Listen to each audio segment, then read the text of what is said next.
Hi friends, welcome to Rojas cooking. இன்னைக்கு நம்ம சேனல்ல பிரியாணி எல்லாத்துக்குமே ரொம்பவே டேஸ்டான ஒரு சிக்கன் கிரேவி தான் செய்ய போறோம். வாங்க இது எப்படி செய்யறதுன்னு வீடியோக்குள்ள போய் பார்க்கலாம். அதுக்கு முன்னாடி நீங்க இன்னும் நம்மளோட சேனலை சப்ஸ்கிரைப் பண்ணலனா மறக்காம சப்ஸ்கிரைப் பண்ணிருங்க. உங்களுக்கு நோட்டிஃபிகேஷன் உடனுக்குடனே வேணும்னா பக்கத்துல இருக்க பெல் பட்டனையும் கிளிக் பண்ணி அதுல ஆல் அப்படிங்கிற ஆப்ஷனையும் சேர்த்து கிளிக் பண்ணிக்கோங்க. அப்பதான் நான் வீடியோ போட்டதும் உங்களுக்கு நோட்டிஃபிகேஷன் வந்துடும். இப்போ நம்ம கிரேவி செய்ய ஆரம்பிச்சிடலாம். அதுக்கு ஃபர்ஸ்ட் ஒரு பேன் எடுத்து அடுப்புல வச்சிருக்கேன். அதுல 2 டேபிள் ஸ்பூன் அளவுக்கு எண்ணெய் சேர்த்துடலாம். எண்ணெய் சூடானதுக்கு அப்புறமா இதில் வந்து ஸ்பைசஸ் எல்லாமே சேர்த்துக்கலாம். பட்டை, கிராம்பு, ஏலக்காய், பிரியாணி இலை, கல்பாசி இதெல்லாம் இருக்கும். எல்லாத்துலேயும் ஒன்று சேர்த்துக்கோங்க. நான் இதோட இன்க்ரீடியன்ஸ் எல்லாமே டிஸ்கிரிப்ஷன் பாக்ஸில் கொடுக்குறேன், தேவைன்னா செக் பண்ணிக்கோங்க. அது கூட 1 டீஸ்பூன் சோம்பு, 1 டீஸ்பூன் சீரகம் அதையும் சேர்த்துருதேன். நல்லா ஒரு ஃப்ளேவர் வரது வரை இதை ஃப்ரை பண்ணிக்கலாம். அதுக்கப்புறமா இதில் வந்து ஒரு வெங்காயம், நல்ல பெரிய சைஸ் வெங்காயம் எடுத்து நல்லா பொடியாக சாப் பண்ணி வச்சுருக்கேன், அதை சேர்த்துடலாம். அது கூட ஒரு பச்சை மிளகா, கொஞ்சம் உப்பு சேர்த்து நல்லா ஒரு கோல்டன் ப்ரௌன் கலர் வரது வரைக்கும் இதை வந்து வதக்கி எடுத்துடலாம். வெங்காயம் நல்லா வதங்கினதுக்கப்புறமா இதில் வந்து ஒரு 1.5 டீஸ்பூன் அளவுக்கு இஞ்சி பூண்டு பேஸ்ட்டு சேர்த்துக்கிறேன். இஞ்சி பூண்டு பேஸ்ட்டு சேர்த்து அந்த பச்சை வாடை போகிறது வரைக்கும் இதை வந்து வதக்கி எடுத்துக்கோங்க.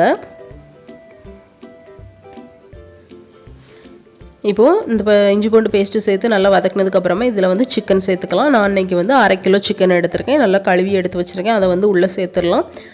சேர்த்துட்டு இதை வந்து ஒரு 2லேருந்து 3 நிமிஷத்துக்கு நம்ம வந்து வதக்கி எடுத்துக்கலாம். தண்ணி எதுவுமே சேர்க்க வேண்டாம். அந்த எண்ணெயிலே நம்ம வந்து வதக்கிக்கலாம். 2 நிமிஷம் வதக்கினதுக்கப்புறமா இதில் வந்து கொஞ்சமாக மஞ்சத்தூள், கொஞ்சம் உப்பு சேர்த்து நல்லா மிக்ஸ் பண்ணிக்கிறேன்.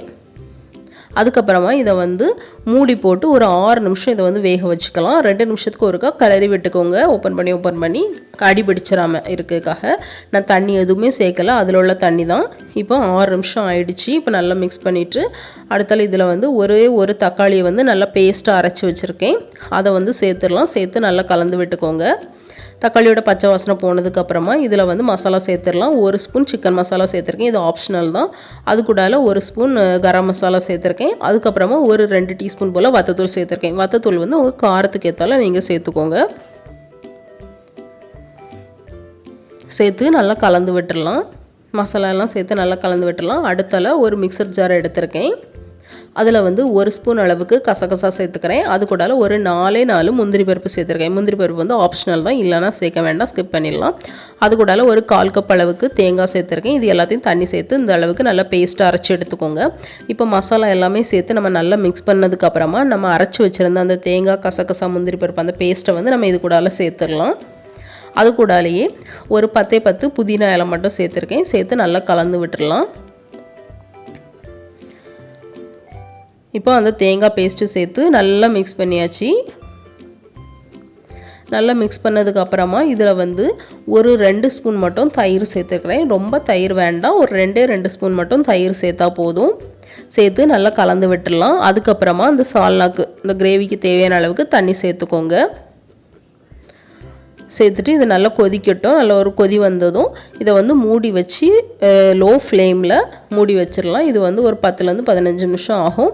அந்த பச்சை வாசனைலாம் போய் அந்த லைட்டாக எண்ணெய் பிரிஞ்சு வரும்போது நம்ம வந்து அடுப்பு ஆஃப் பண்ணிடலாம். இப்போ வந்து நல்லா கொதிச்சிடுச்சு.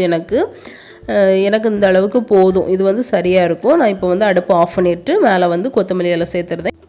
இது பிரியாணி, பிளெயின் பிரியாணி எல்லாத்துக்குமே ரொம்பவே சூப்பராக இருக்கும். பிளெயின் ரைஸ்க்கு நார்மலான சாப்பாட்டுக்கு கூட வச்சு சாப்பிடலாம், ரொம்ப டேஸ்ட்டாக இருக்கும். கண்டிப்பாக ட்ரை பண்ணி பாருங்கள். இந்த வீடியோ உங்களுக்கு பிடிச்சிருக்கும் நம்பரையும், பிடிச்சிருந்தா லைக் பண்ணுங்கள், ஷேர் பண்ணுங்கள், சப்ஸ்கிரைப் பண்ணுங்கள். Bye friends.